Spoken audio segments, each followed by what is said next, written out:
Do you ever struggle with work-life balance? What are like the best productivity hacks?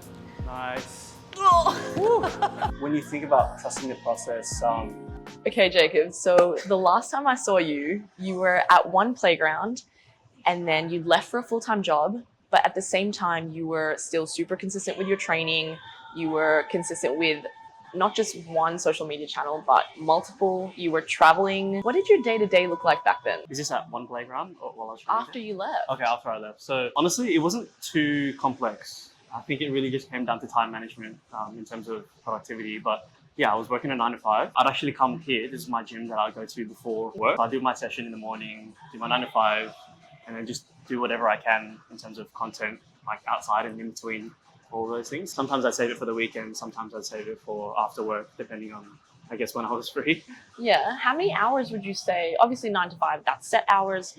How many hours were you dedicating to, I guess let's break it down, content creation, and then you were still coaching on your app? So coaching, I actually limited to about an hour a week. Nice. It kind of took a bit of a backseat because that wasn't really my focus. I did go back to uni as well. So I was like, okay, let's prioritize uni and work at the moment. So I only really took on clients that I could feel like I could maintain without having to, constantly monitor. So I was really just spending an hour a week on those, just weekly check-ins. So, maybe after the onboarding phase, like the weekly check-ins really only took an hour a week. Yeah, For all my clients as well. So yeah. in terms of actually filming the content, I would just do that. Obviously, I do a lot of mic'd up workouts, so I just kind of film while I'm working out. Yeah. So I kill two birds with one stone. Smart. And then editing would just really take me about anywhere from 2 to 4 hours a week. But again, this is really basic editing. I'm not doing transitions, or I'm not, if you see my content, it's very, very simple. I try to think, okay, what is the most sustainable way I can create content without it feeling like, it's adding pressure to the rest of my life or, just my balance. Yeah. So yeah, that's how I approach it. Nice. You did mention time management. What are like the best productivity hacks that you've sort of implemented throughout your day? So I have ADHD. I've had it since I was a kid, and I've had to come up with a number of tools to actually help manage, I guess, my focus. Okay, top three. Top 3, honestly, is just really basic stuff. It's nothing unique. It's using a calendar. I downloaded Notion because it's just like my whole brain dump, app that I can just put everything in, schedule everything, and then alarms. Yeah. Alarms? Alarms, yeah. Okay, so maybe I'll give a bit of context to this. So when you think ADHD, a lot of people think, you just get distracted all the time, right? When I was tested for it way back when I was a kid, they noticed that, okay, yes, he gets distracted a lot, but it's only with things that he's actually not interested in. Whereas things that I'm interested in, I can sit down for 8 to 10 hours straight, and my brain activity and my focus is 4 times more than what the regular person has, I guess, in any given situation. So what would happen is, if I'm not interested in things, I will just completely zone out. But if I am locked, if I really like something, I'll be locked in until I just need to sleep or something. So alarms really help me personally because it tells me, okay, it's like time blocking. You have this amount of time to work on this. It's like what people say, if you give yourself half an hour to do it, it will take you half an hour. Task expands to the time you give it. Exactly, yeah. So I found, honestly, those 3 tools for me work so perfectly. And I don't have to, I don't know, when you find all these tools, it can be a little bit overwhelming trying to manage your life in all these different apps. I think I just like to keep it simple. Notion, calendar, and timers. Okay. So yeah, again, if I'm sitting down for that, to edit, I can sit there for ages. But just having those timers to be like, okay, it's time to take a break. It's time to eat. It's time to do that. It helps me not only in terms of productivity, helps me stop burnout, but also just helps me understand where I am in time and space. And I think for me, that's been important with my ADHD. So yeah, mad. So with the progress you've made in your training, growing your socials, and all the work you've put in, you're clearly a consistent person who trusts the process. What does trusting the process actually mean to you? That's a good question. I don't know if I'm a trust the process kind of person. I don't think about it too much. I just map out my goals. That obviously helps me understand, the steps that I need to take in order to achieve those goals, and I just kind of do it. It's almost like running. You just focus on one step after the other. I guess when I think trust the process, I think it's about patience, and it's about delayed gratification, I guess. So Yeah, for me, it's just something that has come as a byproduct of, focusing on training for a long time. If things are kind of taking an unexpected turn, I think what I do is just kind of readjust or, sit down and just say, hey, okay, what do I need to change? I trust the process, but it's like I trust my ability to get to a goal and also make the necessary steps or changes along the way, I guess. Yeah, I'm not sure if that answers the question, but I think, let's say, for example, with training or with the competition, I kind of approached it in a way where it was like, okay, like these are the numbers that I want to hit. Where am I currently? What do I need to do to get there? And that's all I really focus on in the comp. Okay, so would you say trusting the process is literally just creating a map and following the map until comp day? It's that simple. Yeah, I think when you think about trusting the process, for me, it's more of a confidence thing. It's confidence in your ability to execute, but also, yeah, I guess plan along the way. So, yeah. Okay, you've made it sound so simple. Yeah, that's kind of what, I don't like to overcomplicate things because I can definitely overthink stuff. So, yeah. So you're recently engaged. Yeah. You now live on a whole different continent, yet you're still training. You're working a 9 to 5. Do you ever struggle with work-life balance? Yeah, that's work-life balance is something to me. It's like a mystery to me because I've never had it personally, but I hear all these people preaching it. I'm like, man, I feel like at the end of the day, I always feel like I need more hours in the day to the point where I've tried to reduce as much sleep as I could. Oh. So it doesn't affect, like I trialed and tested what it's like with my training results to be on 9 hours of sleep, 8.5, 8, and all the way down to like 5 hours of sleep. Okay. Just so I could get more time in the day to do stuff. Work-life balance has been a bit of a challenge for me, I would say. I still haven't figured it out yet. I think I'm still out there at 10 p.m. at night editing. Same thing with like I used to get sometimes in trouble working on my content during my work breaks and everything. So okay. like, I don't know. Again, like I think for me it was that I was putting too much on my plate, and I think that's something I actually had to adjust at the start of this year to make sure that I was putting all the quality into all of the avenues and the streams that I'm focusing on. In terms of like work-life balance, again, I could like the black and white answer on paper would be like, okay, set boundaries, time block, do all that kind of stuff. But generally my life has been quite, it just fluctuates all the time. Okay. Especially being overseas and trying to get settled in and all that kind of stuff. Like, and even being overseas in London, life isn't training and content to me. I think life, it's so much bigger than that. So I think, yeah, that's honestly something I'm still figuring out. Yeah. You sort of just mentioned that there were things that you needed to adjust because there was too much going on. Mm-hmm.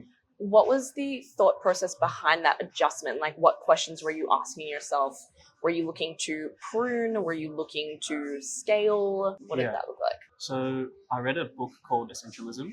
Oh my God, Greg McKeown? Yep. Yeah. You've read it, right? So good. That's what kind of triggered everything for me. Okay. There was a concept in it called trivial many, vital few. Mm-hmm. And that just really hit me because I was one of the people where I want to do everything and I want to do it all at one go. And there was another quote that I heard as well where it was, I think, saying like, you can have everything that you want, just not at the same time. Yep. So that really hit me too. So I was thinking, okay, like, I'm obviously feeling burnt out. I'm feeling quite stressed with all these things on my plate. At the end of the day, I'm choosing to do content. I'm choosing to train clients. I'm choosing to train at the gym for however long I train. Like I'm even choosing to be in a relationship. So like these are choices that I need to make. Out of all those choices, what is most important to me right now? Well, that's how I kind of pruned, like you said, like, what do I need right now? What don't I need? Like I painted out for you. At one point, I was juggling full-time work, my online business, content creation, and then my own training. And then like you have your relationships and all that kind of stuff in personal life, right?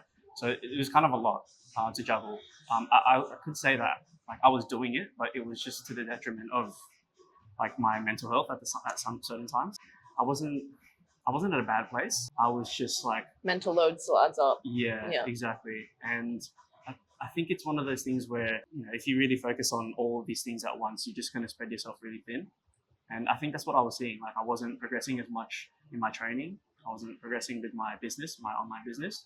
or I wasn't really devoting the time that I wanted to give and provide the quality service to my clients that I wanted to. And then the content was just like really slow. Like it was impossible for me to put out content because not only do you have to film, which takes, however long it takes, but you've also got to edit and then schedule it and do all that kind of stuff at the same time. So, and then uni was a big factor why I actually had to really think about stuff, because obviously you have deadlines and you have marks, and I wasn't trying to fail or repeat subjects. Yeah, there were a whole bunch of stuff going on in my life that made me rethink what I had on my plate and how I was executing. It really came down to prioritizing the things that you wanted to get the most quality out of. Yeah, exactly. Yeah. You can see in your training videos just how much you love training.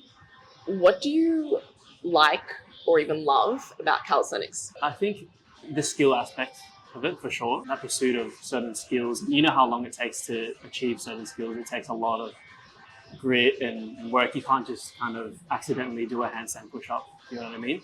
So I think that commitment to that particular skill or whatever it is, that goal that you have, kind of develops this kind of respect for it. Yeah. If that makes sense. And honestly, I think one of the reasons why I went for calisthenics over, say, like something like bodybuilding or traditional weights or even CrossFit is the fact that I can travel and I can do it anywhere. Yeah. I can just hang a bunch of rings, on a tree, or, just find a pull-up bar or something, or, just get really creative. So I think the main thing about calisthenics that I love is the creativity and the adaptability. Because someone like me who's quite like nomadic, like even when I was living in Sydney, I think I've lived in over 20 places at once. So it was hard for me to like commit to like a gym. I just wanted to be adaptable, wanted to be able to say I can train anywhere without any equipment. I think it's also just a bit of definitely when I started, it's just the community. Like when you go out to bars, you'd expect, when people are working out, they're quite locked in their own space, especially in the gym. But I found with calisthenics, when you're training at parks, people are really open to sharing advice, saying hi even, or, So I wouldn't say it's better or worse. I think it's just definitely something that I guess I've learned to love over time. I think it's one of those sports where, can we call it a sport? I guess it's I think it's a sport. It's got like different avenues as well. Like you've got street lifting now, freestyle, sets and reps. Yeah. Yeah, it's a sport. Let's call it a sport. There's comps. Yeah, comps. Okay. Yeah. I think it's a sport. So I think there's so many ways that you could honestly, you could do calisthenics forever and you'll still be a student, I guess. So I think that's what I really like about it. There's not a point where you'll hit like a plateau in terms of learning. So yeah, I guess that's what I like about it. Why do you think someone should bother to make time to train? There are so many benefits to training. Obviously, you've got the physical aspect, but I think for me personally, mentally, I've seen more of the benefits, especially over time. There's a lot of things that happen in my life, good and for bad. It's just helped me kind of regulate myself, no matter what's happening in the day, in my life in general. I think it's always like, okay, yes, I feel this way, but I've got to show up at 8 a.m., 7 a.m. or whatever time it is that I'm training. For me personally, I think it just, like I said, it regulates me. It brings me back a little bit. Allows me to kind of, I guess, separate from what might be going on in life and just remember, okay, all that matters right now in this hour is just this gym session. It just helps me detach a little bit. I don't know if it's underrated or not, but I think mentally the benefits kind of outweigh the physical for me.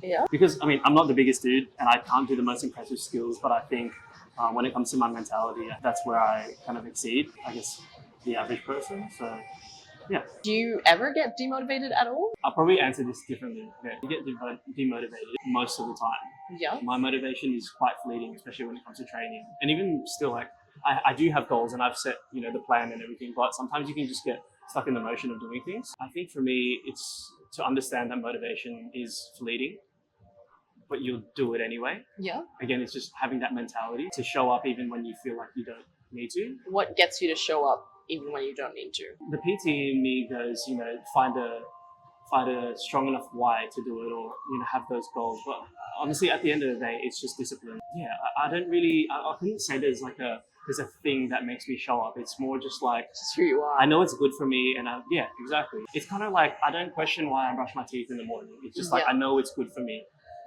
It's just that innate at this point. It's like my identity. Yeah, if that makes sense. And I think there's a lot of research showing that successful transformations come from reimagining your identity. Because if you think about it, if you want to make a change stick, you kind of have to imagine yourself as a different person. Like, for example, if you're tossing up between two options, let's say like, oh, should I train or should I not? You know, the old person will be consumed by that and be like, okay, yeah, I'll just take a day off. I feel pretty crap today, so I'll just rest. Obviously, there are times when you should rest and when you shouldn't, but for them, like generally speaking, if you develop that new identity, you start to realize, okay, I'm a different person to what I was before. And that my previous self would say no, but me now, what do I want to be? So I guess it's kind of creating your identity in the person that you want to be. Yeah. I guess. And there's also just little tangible stuff that you can actually do, like setting alarms. For me, it was packing my bag the night before so that I can reduce as much contemplation time when I wake up. So for example, like part of my nighttime routine is preparing for the next morning, getting my gym bag ready, getting my work stuff ready, putting it all in one bag so that I can literally just wake up, brush my teeth, freshen up and just get out. Because I found, at least for me, the more time I spent at home, the more time I contemplate whether or not I should show up or do X, Y, and Z. So sometimes it's just like, I know I need to do it. I've already sat down and made calculated decisions on what I need to do and why I need to do them. Now I just need to follow. And that's, I guess, why, maybe leading back to the question that you mentioned before, trusting the process. I think it's just trusting that you've actually sat down and said, okay, I want this. Yeah. No matter how, like, I know it's going to get hard.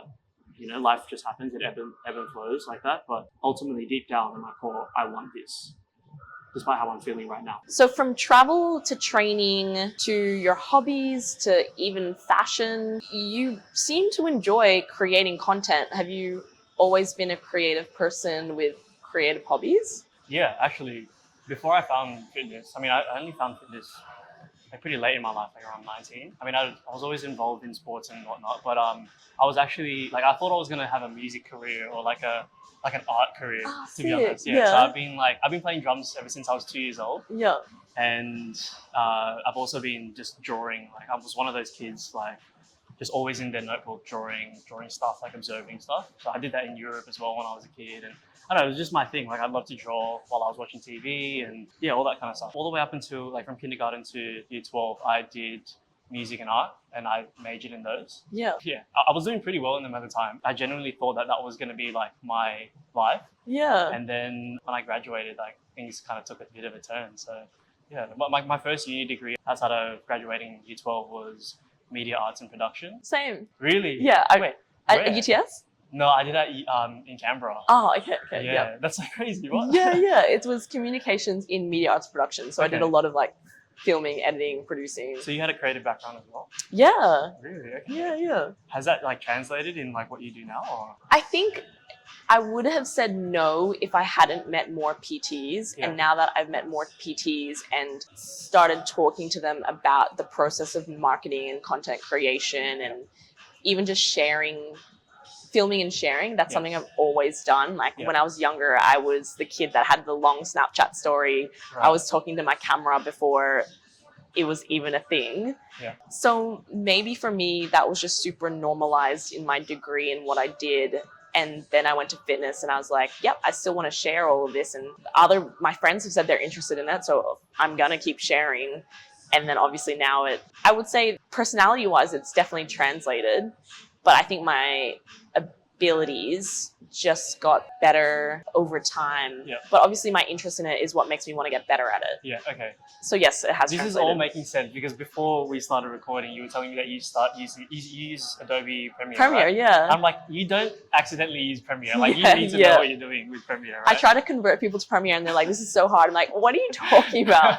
And I'm like, oh wait, I've done literal classes on it. Okay, this makes sense. Yeah, okay. And also, like, when I met you for the first time, I think I picked your Instagram from like the fitness playground, fitness playground, their page, and I was like, she's literally a content creator, like so natural, and like you could tell how comfortable you are in front of the camera. Oh, thanks. Yeah. I think just practice. Yeah.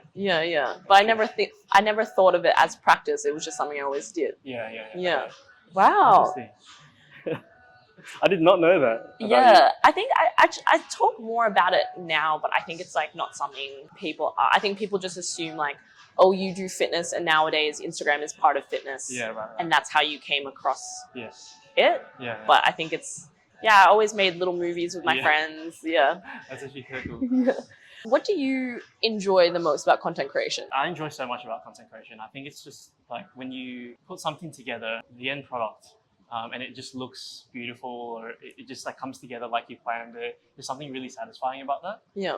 And I think content creation has got to be connected with a lot of people as well. So it's like a really good way to meet people and just talk about something that's really niche, but also very kind of interesting and different. And I think it's just like another way that you can kind of express your creativity, express whatever it is that you're doing, really. Like even if it's just not too curated like a vlog. I think there's something really interesting about documenting as well that I like. I love to reminisce. I love like flipping through a photo album and all that kind of stuff. So I think my feed, I more or less create it more of like a way to document my life. Yeah, it's your own archive. Yeah, exactly. Yeah. And you can see like all the changes that, you made along the way up into, where you are now. And sometimes it's a little cringy, but sometimes it's like, oh, that's quite insightful. I didn't know I thought like that. Yeah, it's quite meta as well because you also see the quality of how you made something improve.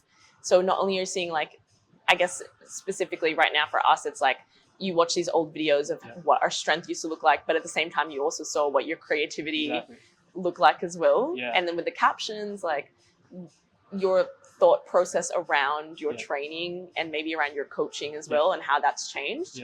Yeah, it's definitely cool. Yeah, I think on that note as well, I used to read my captions before, and they were so dramatic. Oh, they were like, yeah? Who is this kid? Like, he thinks it's like so cool, like being all, we all get the same hours and all that Oh my kind of God, stuff. yeah, okay. And now I'm just like, I guess it's a bit more understanding and different. I guess it's Older and wiser. older and wiser, definitely older. Yeah.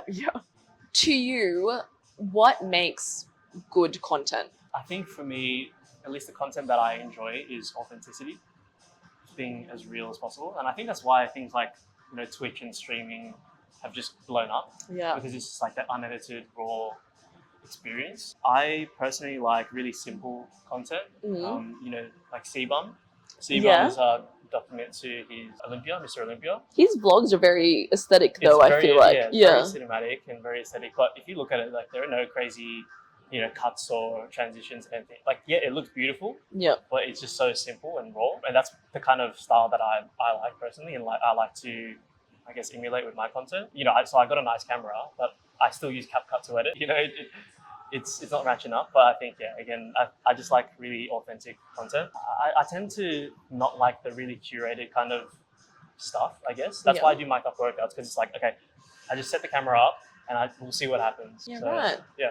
Okay. My last question for you is, do you have any tips for anyone who's trying to be more consistent with content creation? Something that I struggled with when I started was thinking that I needed everything in place to start, when really all I needed to do was just start, I guess, if that makes sense. It sounds definitely a little silly, but I thought I needed the latest camera, the latest gear, and I thought I needed to make everything kind of perfect. But when you look at content creators now, I mean, none of them really have there's a lot of people that have become successful and they're just filming on their iPhone. Yeah. It's just like that connection that they have with the audience, maybe through, I guess, their authenticity. Like someone like Sam Sulek, for example, he's just kind of being himself, I guess. Yeah. And people just gravitate just towards documenting that. it. Yeah, exactly. So, and I think that's just the better way to approach content creation, because it can be very like, I want to get this many followers, I want to get this many, or I want to get this type of interaction, or this type of response from my content. Whereas if you look at it from an intrinsic point of view, it's like, okay, I'm going to do this to document my life, or I'm going to, do this to express the way that I feel, or kind of even just create the content that I like to see and see what that process is like. Just kind of being creative. I think that's the way I would recommend you kind of approach it, because, there are so many things out there that you can't control, like how many people are going to subscribe based on, certain things. You just end up like stressing yourself out for no reason, to be honest. So I think the more authentic you are, I think the better, not only for your, like just your mind, but I think that might translate into like results as well. Yeah. Stats, like people, like I said, gravitate towards authenticity. And I guess it's less overthinking. If you're just being yourself, it's so much easier to just film that and put it up there. The thing is, it's funny because when you're doing content creation or just filming yourself in general, you can literally delete that clip and it won't exist Yeah. forever. There's so many videos that I have that I've never posted. I just recorded just to get comfortable in front of the camera, and I did it for like 2 or 3 years. And like that was before I even started posting any content. So like I just got comfortable in front of the camera first, and then it really kind of clocked to me where it was like, okay, well, I don't actually have to post these videos. I can just record, Yeah. and I'll have some documents. Like I can have some videos to look back on, I guess. And I'll just choose, I guess, which ones I want to post and which ones I'm comfortable with. Yeah. You know, You don't have to releasing. share everything you You don't make. have to share everything. Yeah. But in that same way, like in that same breath, I still want to be as authentic as possible. So, like you'll even see, like the more you create content, the more you start to develop your own kind of voice and just be a little bit more comfortable. You'll start to stutter a little less and talk a little slower and just be a bit more relaxed. Yeah. So yeah, with it just takes time, to be honest. Yeah. Yeah. So that's why I'm saying start, because it will take time. Yeah. You hear that? Start. What are you waiting for? We'll end it on that.